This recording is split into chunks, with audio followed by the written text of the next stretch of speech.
मेरा नाम कीर्ति है। मैं हरियाणा के पलवल जिले की रहने वाली हूँ। मेरी उम्र 30 साल हो गई है। ये उस समय की बात है जब मैं 21 साल की हुआ करती थी।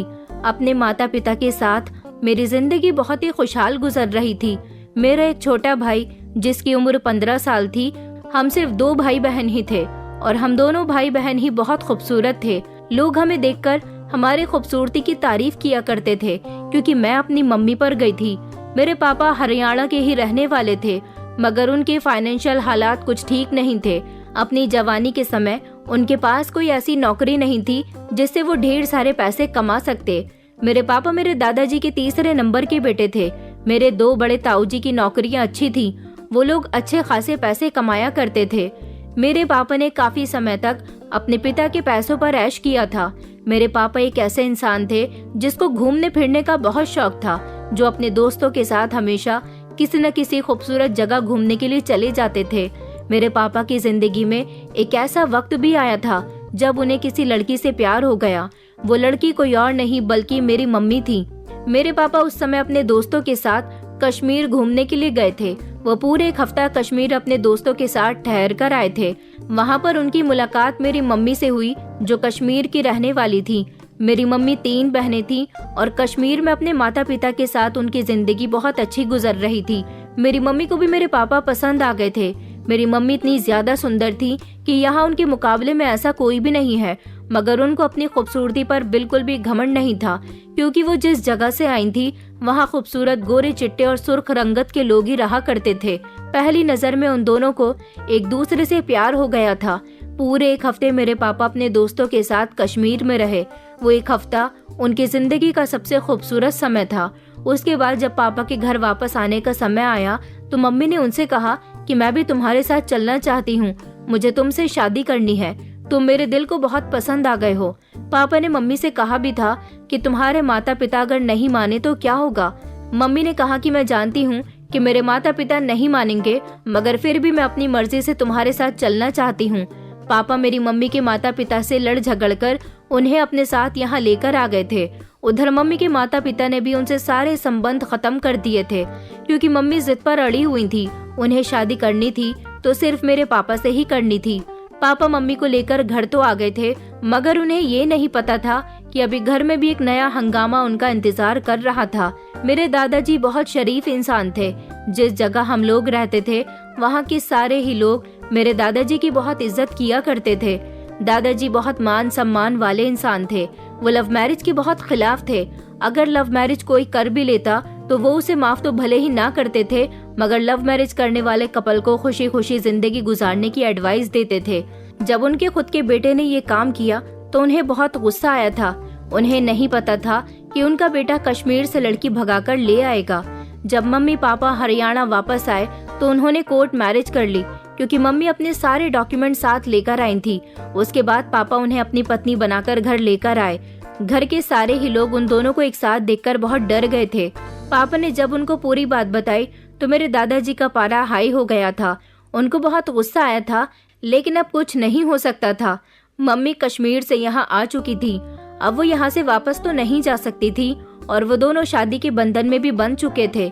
दादाजी ने बड़ी मुश्किल से अपने आप पर कंट्रोल किया था, क्योंकि सामने उनका बेटा और बहू थे। मेरी दादी और दादा के दोनों बड़े बेटों ने उनको समझाया था कि अब गुस्सा करने का कोई फायदा नहीं है, बात काफी हद तक बढ़ गई है, इन दोनों को इनके हाल पर छोड़ देना चाहिए। मम्मी चूंकि बहुत खूबसूरत थी, इसलिए मेरी दादी का दिल उन पर आ गया था। दादी उनकी खूबसूरती से बहुत इम्प्रेस हुई थी।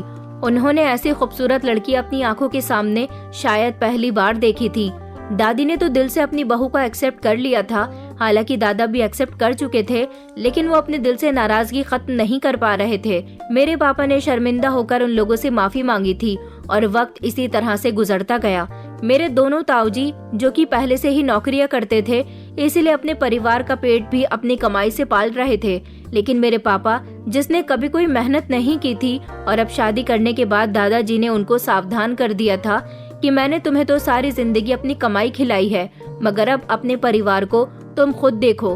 तुम्हारी पत्नी का खर्चा और तुम्हारे आगे बढ़ने वाले परिवार का खर्चा तुम खुद उठाओगे। मैं तुम्हें सिर्फ इतना ही सहारा दे सकता था। पापा ये सब सुनकर बहुत घबरा गए थे। पापा को अब पता चला था कि शादी के बाद कितनी जिम्मेदारियां आ जाती हैं, मगर मेरी मम्मी ने कभी पापा से उफ तक ना की थी।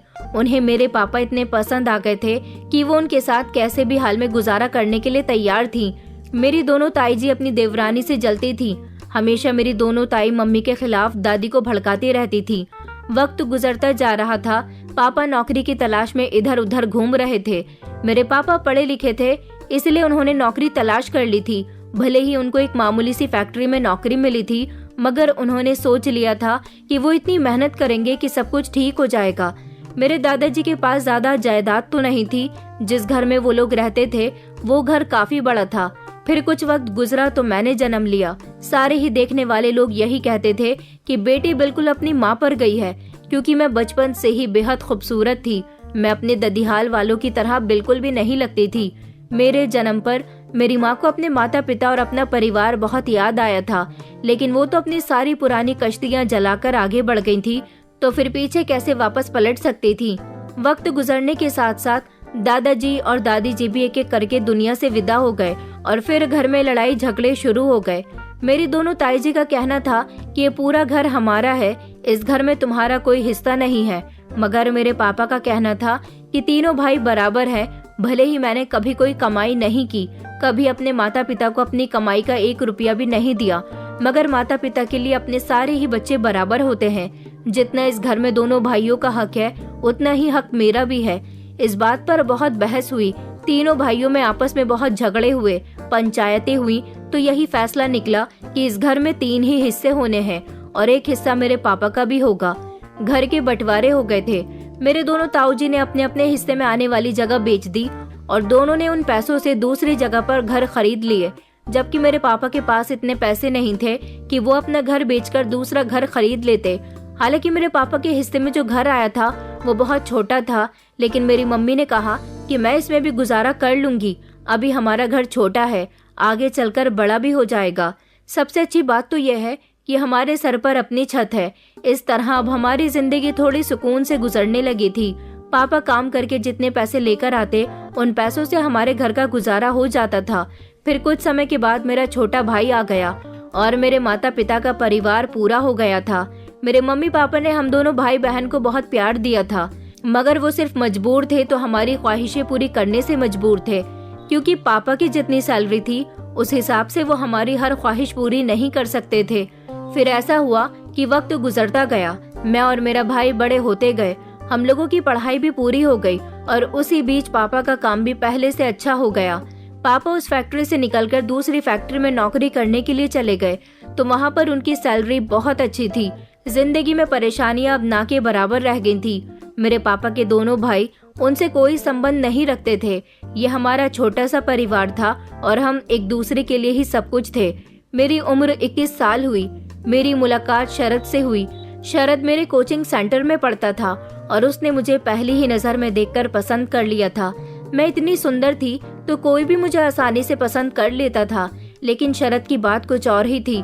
शरद एक अच्छा, ईमानदार और समझदार लड़का था। उसने मुझे ना तो परेशान किया था ना प्रपोज किया था, बस वो मेरा दोस्त बन गया था और इसी दोस्ती के बीच मैं उसे पसंद करने लगी थी और फिर वो भी मुझे पसंद करने लगा और उसके बाद हम दोनों की मोहब्बत शुरू हो गई।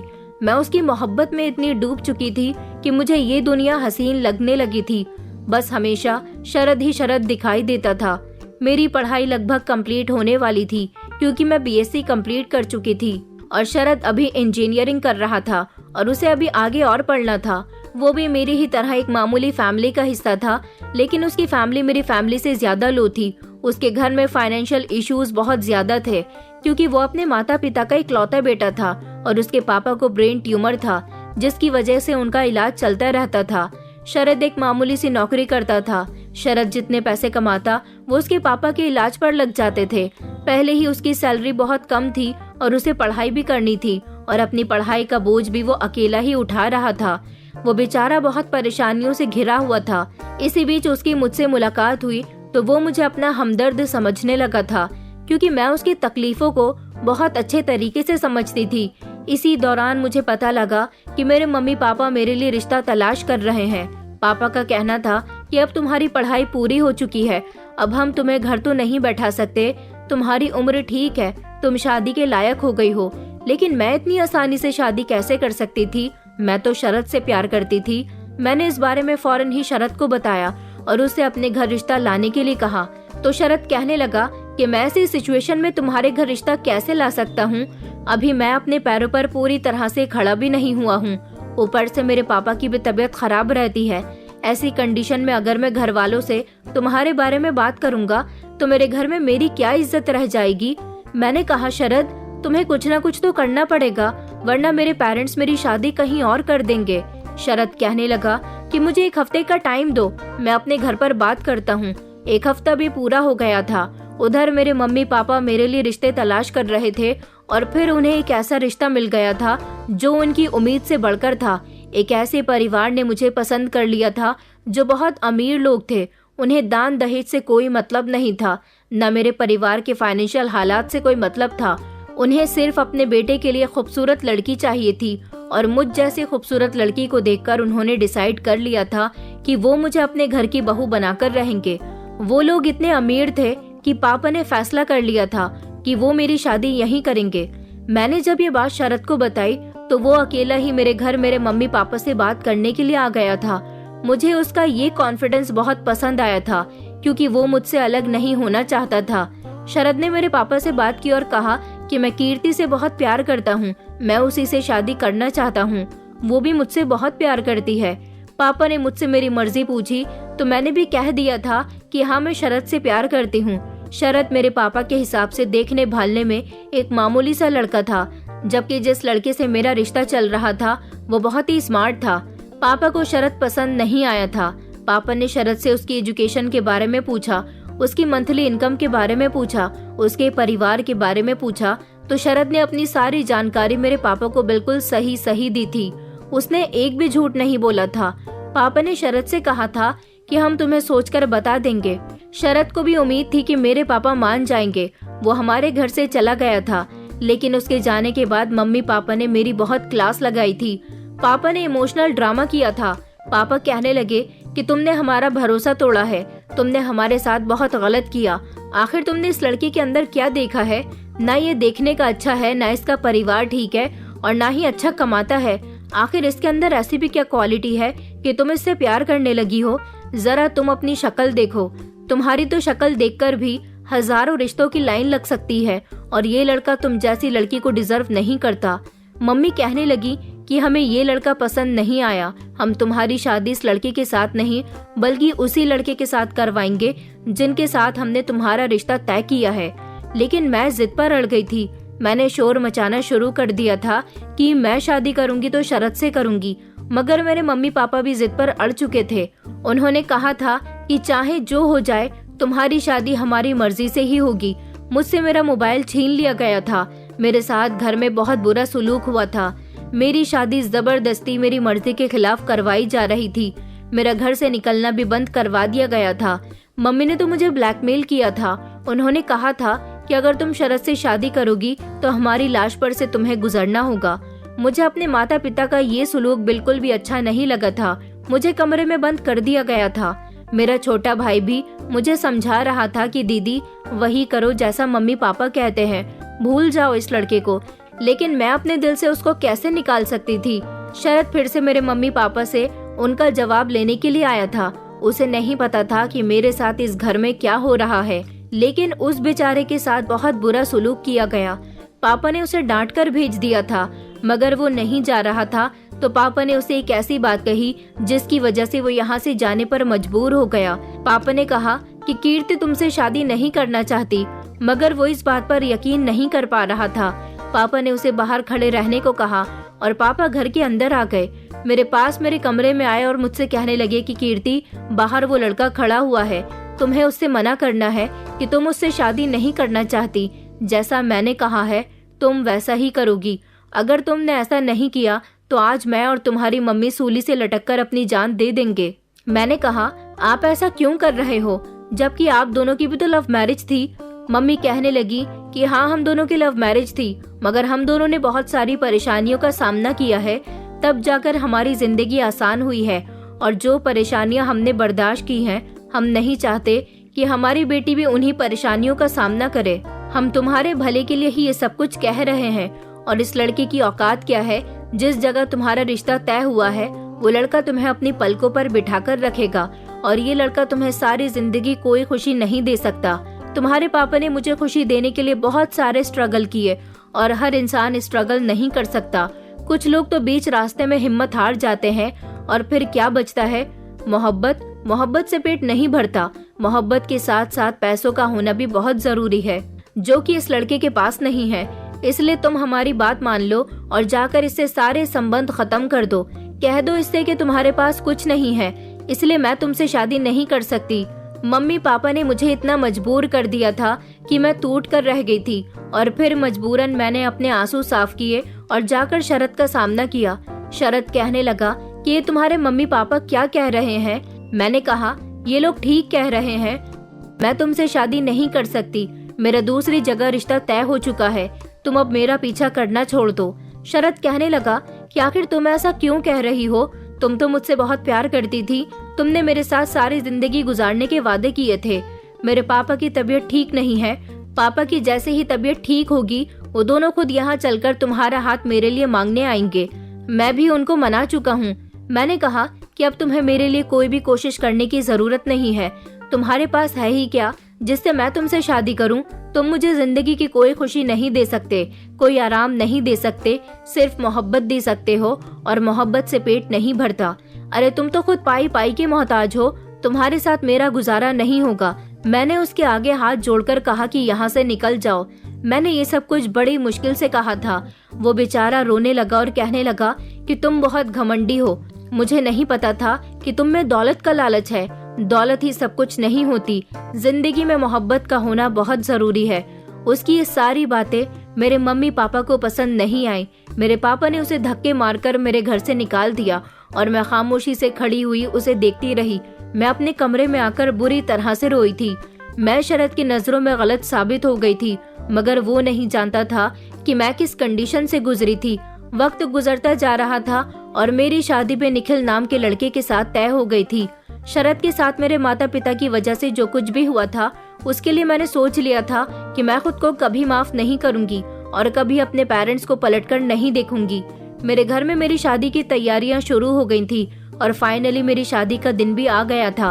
अपने माता पिता के कहने के मुताबिक मैंने ये शादी तो कर ली थी, लेकिन मैं एक पत्थर की मूरत बन गई थी जिसे ना तो कोई दुख था और ना ही कोई खुशी। शरद ने भी मुझे दोबारा कभी पलटकर कांटेक्ट करने की कोशिश नहीं की थी। वो मुझसे कांटेक्ट करता भी कहां से? मेरे पास ना तो मोबाइल था और ना ही मैं घर से बाहर निकल रही थी। वो कभी पलटकर मेरे घर भी नहीं आया। उसके बाद कभी मेरा उससे दोबारा सामना नहीं हुआ। वक्त ऐसा आ गया था कि मुझे उसको भूलने पर मजबूर होना पड़ गया। शादी की सारी रस्में हो चुकी थी, मेरी विदाई का समय आ गया था। विदाई के समय मम्मी पापा और मेरा भाई मुझसे लिपटकर बहुत रोए थे, मगर मेरी आंख से एक आंसू भी नहीं टपका था। उन लोगों ने मुझे सदा खुश रहने का आशीर्वाद दिया था। पलटकर मैंने भी उनसे कह दिया था कि आपको आशीर्वाद देने की जरूरत नहीं है। आपने मेरी शादी अमीर लड़के के साथ करवाई है तो मेरी जिंदगी में हमेशा खुशियां ही रहेंगी। मैं शादी के बाद कभी पलटकर आप लोगों के पास नहीं आऊंगी। मैंने आपसे सारे संबंध खत्म कर दिए। मेरे मुंह से ये बातें सुनकर मेरे मम्मी पापा रोने लगे और कहने लगे कि बेटा, हमने ये सब कुछ तुम्हारे फायदे के लिए किया, मगर मुझे ऐसे फायदे की कोई जरूरत नहीं थी जिसकी वजह से मैं खुश भी नहीं हो सकती थी। मेरी शादी होकर जब मैं अपनी ससुराल गई तो ससुराल में सब कुछ बिल्कुल ठीक था। मेरी जिंदगी की शुरुआत भी हो चुकी थी।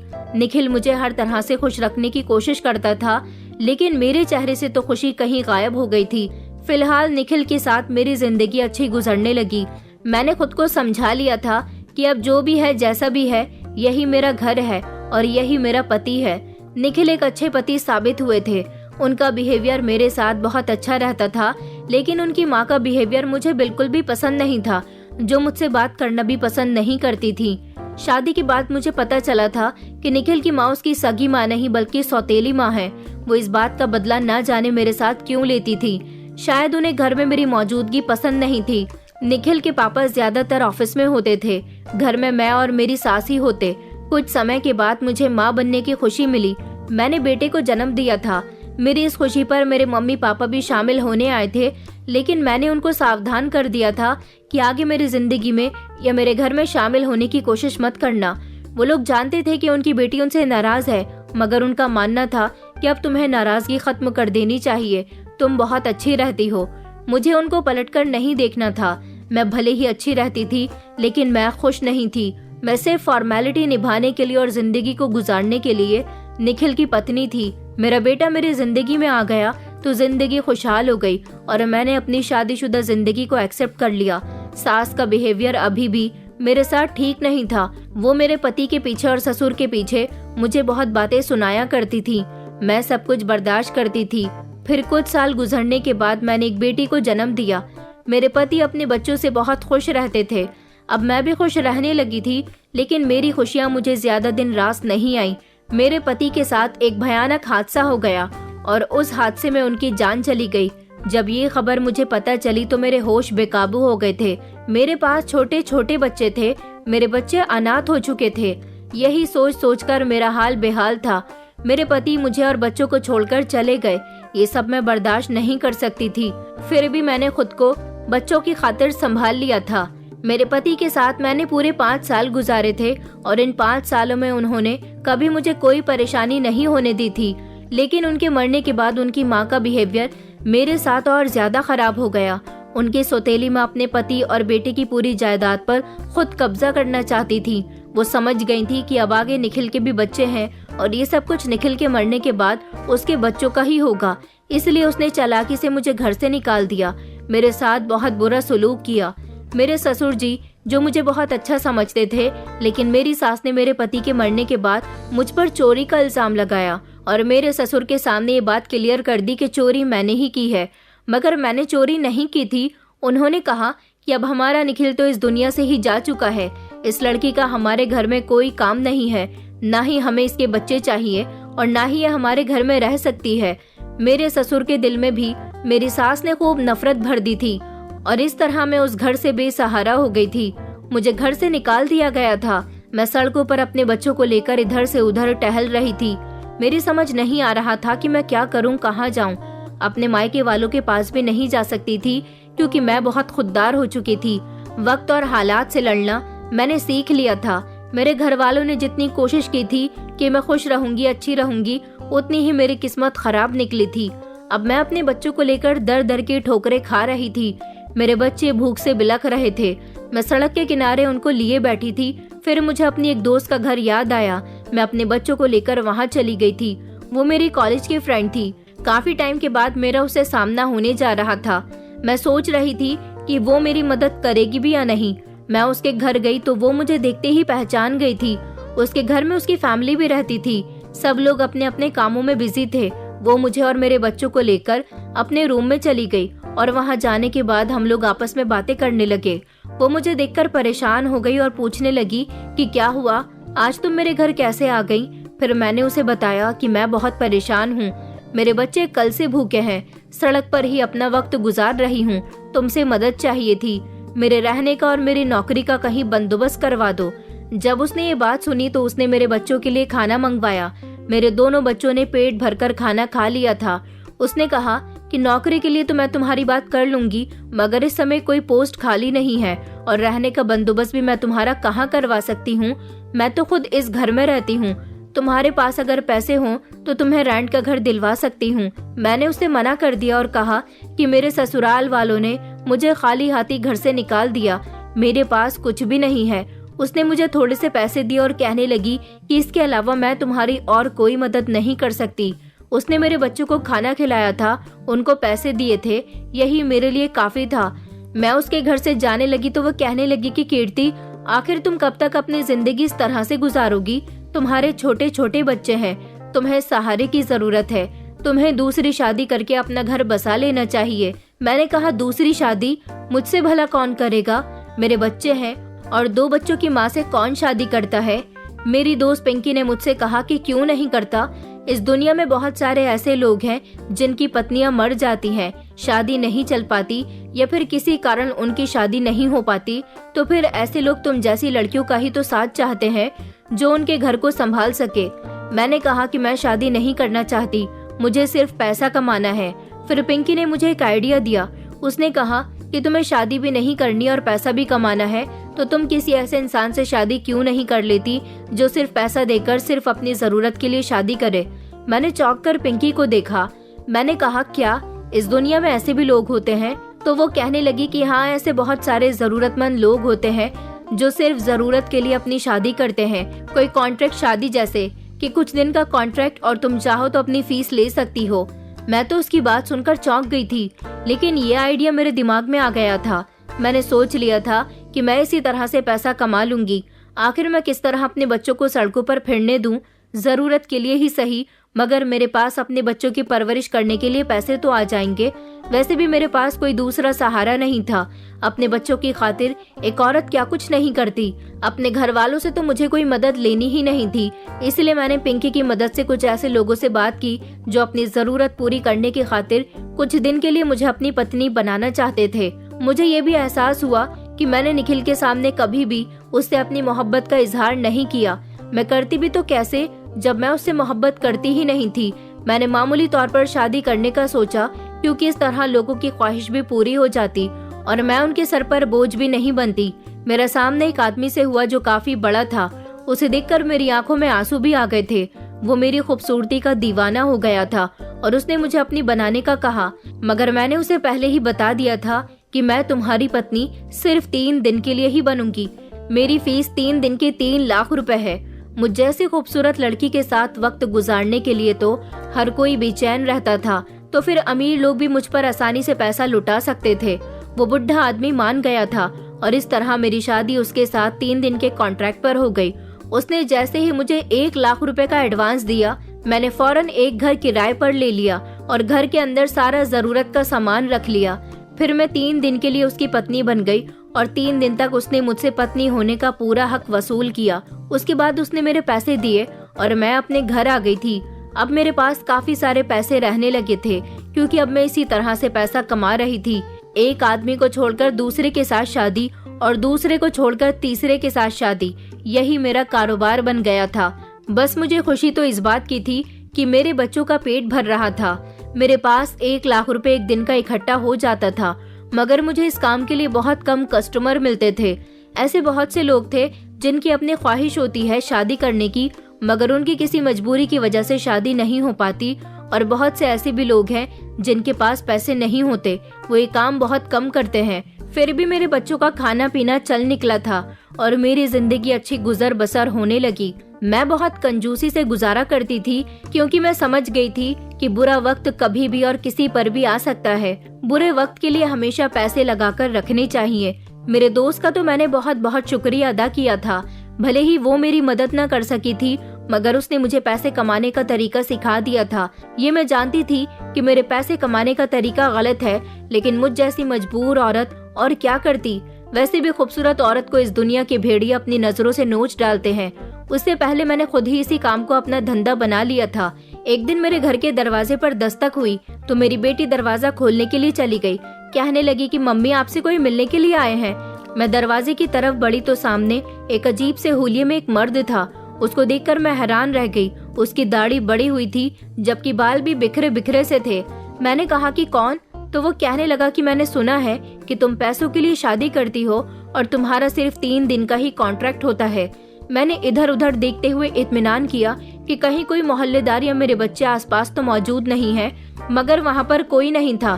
तसल्ली करने के बाद मैंने उससे कहा कि जी हाँ, आप बिल्कुल सही कह रहे हो, मैं ऐसा ही करती हूँ। क्या तुम भी मुझसे शादी करना चाहते हो? तो वो कहने लगा कि हाँ, लेकिन मैं तुमसे 3 दिन के लिए नहीं बल्कि पूरे 1 महीने के लिए शादी करना चाहता हूँ। मैंने कहा कि मैं इतना लंबा कॉन्ट्रैक्ट नहीं रखती। उसने कहा कि पैसे की खातिर जब तुम अपना शरीर दूसरों के हवाले कर सकती हो, दूसरों से शादी कर सकती हो, तो क्या अपना वक्त आगे नहीं बढ़ा सकती? मैंने उसे चौंक कर देखा। वो खामोश हो गया। फिर थोड़ी देर के बाद बोला, तुम एक दिन के 1 लाख रुपए कमाती हो ना, मैं तुम्हें 1 महीने के 50 लाख रुपए दूंगा। उसकी बात सुनकर तो मैं हैरान रह गई थी। 50 लाख रुपए तो एक बहुत बड़ी रकम थी। इतने पैसे अगर मेरे पास आ जाते तो मैं अपना और अपने बच्चों का भविष्य सुधार सकती थी, कोई कारोबार भी कर सकती थी और फिर शायद मुझे सारी जिंदगी कभी गलत काम करने की जरूरत ही न पड़ती। मैंने सोचा कि इस तरह मेरी पूरी जिंदगी बदल जाएगी। मैंने उस मर्द की बात मान ली और उससे शादी भी कर ली। वो मुझे और मेरे बच्चों को अपने साथ अपने घर ले गया था। मगर बड़ी अजीब बात थी कि जिस काम के लिए उसने मुझसे शादी की थी उस काम को उसने कभी अंजाम ही नहीं दिया था। उसने तो सिर्फ मुझे और मेरे बच्चों को अपने घर ले जाकर रख लिया था। वहाँ हमें पेट भरकर खाना मिल रहा था, हमारी सारी जरूरतें पूरी हो रही थी। उसने तो मुझे हाथ तक नहीं लगाया था। यहाँ तक कि वो मेरे बच्चों के साथ भी बहुत अच्छे से पेश आता था। वो घर में भी कम रुकता था, उसके घर में कोई भी नहीं था और घर बहुत बड़ा था। सारा दिन वो अपना घर मेरे और मेरे बच्चों के हवाले छोड़कर चला जाता था। वो मेरे बच्चों से भी हंस हंस कर बातें करता, उनके लिए तोहफे लेकर आता, तो मेरे बच्चे बहुत खुश हो जाते थे। मैं समझ नहीं पाई थी कि ये कौन है और मेरे साथ ऐसा क्यों कर रहा है, लेकिन मुझे उससे कोई मतलब नहीं था। उसका बिहेवियर भी बड़ा अजीब था। मैं तो इस घर में सिर्फ कुछ दिन की मेहमान थी, मुझे इसके सिर्फ पैसों से मतलब था। उसके घर में मैं उसी हिसाब से चलती थी जैसा वो कहता था। अगर वो मेरे करीब आना चाहता तो मैं उसे रोक भी नहीं सकती थी और उसे अपने करीब आने की इजाजत भी देती थी, मगर वो खुद ही मेरे करीब नहीं हुआ। धीरे धीरे 1 महीना पूरा हो गया था और अब मेरे इसके घर से जाने का समय भी पूरा हो चुका था। अब मुझे इससे अपने पैसे लेने थे और इसके साथ अपने रिश्ते भी खत्म करने थे। उस दिन वो अपने घर में मौजूद नहीं था। मैं तो अभी तक इसका नाम भी नहीं जानती थी, लेकिन जब रात के समय ये घर आया तो मैंने इससे कहा कि मुझे मेरे पैसे दे दो और इस रिश्ते से मुझे आजाद कर दो, मेरा टाइम पूरा हो चुका है। उसने कहा कि मैं तुम्हें आजाद नहीं करूंगा और ना ही तुम्हें कोई पैसा मिलेगा। मैंने कहा, ये क्या हरकत हुई? तुमने कहा था कि तुम 1 महीने के लिए मुझसे शादी करना चाहते हो और उसकी कीमत तुम मुझे 50 लाख रुपए दोगे। ये तुम ठीक नहीं कर रहे हो। वो धीरे धीरे मेरे करीब आया, उसने मेरे कंधों से मुझे पकड़ा और मुझे झंझोड़ कर कहने लगा कि तुमने जो मेरे साथ किया वो सब क्या था? मैंने उसे आंखें फाड़ कर देखा। उसने अपने चेहरे से नकली दाढ़ी मूंछ हटानी शुरू की। उसके बाद उसका असली रूप मेरे सामने आ गया था। उसे देखकर मेरी आंखें तो सच में फटी की फटी रह गई थी, क्योंकि ये इंसान तो शरद था। वो कहने लगा कि तुम मुझे पहचानने में कैसे गलती कर सकती हो? मैं तो तुम्हें पहली नजर में ही पहचान गया था। 5 साल बाद भी तुम नहीं बदली, मगर वक्त और हालात ने मुझे जरूर बदल दिया। मैं बदला सिर्फ तुम्हारी वजह से हूँ। तुमने इसी दौलत की वजह से मुझे छोड़ दिया था ना। आज देखो किस्मत ने तुम्हें किस मुकाम तक पहुँचा दिया कि तुम एक कैरेक्टरलेस बन गई हो। वो ये कहकर जोर जोर से हंसने लगा और कहने लगा कि अच्छा हुआ तुम जैसी कैरेक्टरलेस लड़की से मेरी शादी नहीं हुई, जो दौलत के लालच में इतनी अंधी हो गई है कि लोगों से शादी करने पर उतर आई। 3 दिन का कॉन्ट्रैक्ट, ये कहकर वो हंसने लगा। मुझे तो वो कोई पागल इंसान लग रहा था। मुझे उसको देखकर बहुत गुस्सा आया, मेरा खून खौल रहा था। मैंने उसके मुंह पर थप्पड़ मार दिया और कहा कि तुम मेरे कैरेक्टर पर सवाल उठा रहे हो। मैं ये सब बर्दाश्त नहीं करूंगी और ऐसा करना मेरी बहुत बड़ी मजबूरी है। वो कहने लगा कि अच्छा, तो फिर तुम्हारी वो दौलत कहाँ गई जिसके खातिर तुमने मुझे छोड़ा था? तुम्हारा पति कहाँ गया जिसके साथ तुम्हारे माँ बाप ने तुम्हारी शादी करवाई थी? वो तो बहुत अमीर था ना, वो तो तुम्हें सारी जिंदगी की खुशियाँ दे सकता था। तो क्या हुआ? तुम ये काम क्यों कर रही हो? तुम्हारी मोहब्बत झूठी थी, तुम झूठी हो और तुम हमेशा ऐसी ही रहोगी। आज मुझे देखो, तुम्हारी उस इंसल्ट ने मुझे बदल कर रख दिया। तुमने मुझे छोड़ दिया। मैं घर गया तो मेरे पापा की मौत हो चुकी थी। पापा की मौत पर मैं बहुत सदमे में आ गया था। पापा के मरने के कुछ समय के बाद मम्मी भी इस दुनिया से चली गई और फिर मैं पूरी तरह से अकेला रह गया था। मैंने अपना घर बेच दिया और फिर मैं अपनी पढ़ाई पूरी करने के लिए लंदन चला गया। वहां जाकर मैंने अपनी नई दुनिया बसाई, अपने आप को बदल लिया, अपने करियर पर ध्यान दिया और आज देखो मैं एक कामयाब बिजनेसमैन हूँ। मैं कुछ वक्त के लिए यहाँ आया हुआ था। जब मुझे पता चला कि तुम इस तरह से काम करने लगी हो तो मैंने सोचा कि क्यों ना मैं अपना बदला तुमसे ले लूं। लेकिन अब तुम क्या हो? तुम्हारी तो कोई हैसियत ही नहीं है। मैंने कहा कि अच्छी बात है कि तुम बिजनेसमैन बन गए हो, लेकिन तुम आज भी वही इंसान हो जिसको कभी मेरी मोहब्बत दिखाई ही नहीं दी। तुम जैसा इंसान मेरी मोहब्बत नहीं समझ पाया। वो कहने लगा कि तुमने मुझसे मोहब्बत नहीं की थी कीर्ति। अगर तुम मुझसे मोहब्बत करती होती तो उस दिन अपने पिता के सामने इस बात को एक्सेप्ट करती, ना कि मुझे जलील करके अपने घर से निकलवाती। मैंने कहा कि तुम गलत समझ रहे हो। तुम्हें लगता है कि मैं झूठ बोल रही हूँ। ये मेरे बच्चे हैं। मेरे घर वालों ने जबरदस्ती मेरी शादी करवाई थी और मैं मजबूर हूँ ये काम करने के लिए। मुझे शौक नहीं आता लोगों से शादी करके उनसे पैसे हासिल करने पर। मैं बहुत सुंदर हूँ, ये बात मैं जानती हूँ, लेकिन मेरी सुंदरता को इस समाज के लोग नोच डालेंगे, मेरे किरदार पर सवाल उठाएंगे, मेरे बच्चों को भूखा रखा जाएगा, फिर भी मैं बदनाम हो जाऊंगी, इसलिए मैंने बदनामी का रास्ता चुना, जहाँ से मुझे कम से कम पैसे तो हासिल हो सकते थे। लोगों से शादियां करना मेरी मजबूरी थी, क्योंकि मुझे पैसे मिल रहे थे। मेरे घर वालों ने मेरी शादी निखिल के साथ इसलिए करवाई थी ताकि लव मैरिज करने के बाद जो परेशानियां उन्होंने झेली हैं, वो परेशानी मुझे न झेलनी पड़े। उन लोगों ने मुझे ब्लैकमेल किया था। उन्होंने कहा था कि मुझे तुमसे यहाँ से जाने को कहना होगा और मान लेना होगा कि मैं तुमसे मोहब्बत नहीं करती। अगर मैं ऐसा नहीं करती तो मेरे मम्मी पापा का कहना था कि वो अपनी जान ले लेंगे। उन लोगों की खुशी की खातिर मैंने तुम्हारे साथ वो सब कुछ किया, तुम्हारी बेइज्जती करवाई और खुद भी की। तुम तो वहाँ से चले गए, मगर मैंने कितनी मुश्किल से निखिल के साथ शादी की ये मैं ही जानती हूँ। उसके साथ मैं खुश नहीं थी, लेकिन फिर भी मैंने उसके साथ गुजारा किया। उसके साथ मेरे बच्चे हुए। बच्चों की खातिर मैंने अपने आप को संभालना सीख लिया, लेकिन वक्त को शायद कुछ और ही मंजूर था। कुछ समय के बाद मेरा पति एक हादसे में मर गया। मेरे ससुराल वालों ने मुझे घर से निकाल दिया। मैं सड़कों पर अपने बच्चों को लेकर टहल रही थी। मेरे बच्चों को 2 वक्त का खाना खिलाने वाला भी कोई नहीं था, इसलिए मैंने ये काम किया। एक माँ अपने बच्चों के लिए मजबूर होकर कुछ भी कर सकती है। हाँ, मैं खुदगर्ज हो गई थी, सिर्फ अपने बच्चों के लिए। हाँ, मुझे दौलत चाहिए थी, सिर्फ अपने बच्चों के लिए। मगर मैं दौलत की इतनी भी भूखी नहीं हूँ कि तुम्हें धोखा दूं। मैंने इस दौलत की खातिर तुम्हें धोखा नहीं दिया। मैं तो तुमसे आज भी मोहब्बत करती हूँ। आंखों में आंसू और मेरे चेहरे पर बेबसी देखकर वो कहने लगा कि तुम झूठ बोल रही हो। अगर ऐसा ही हुआ था तो तुम अपने माता पिता के पास क्यों नहीं गई, उनके घर क्यों नहीं रही, क्यों तुम सड़कों पर टहलती रही?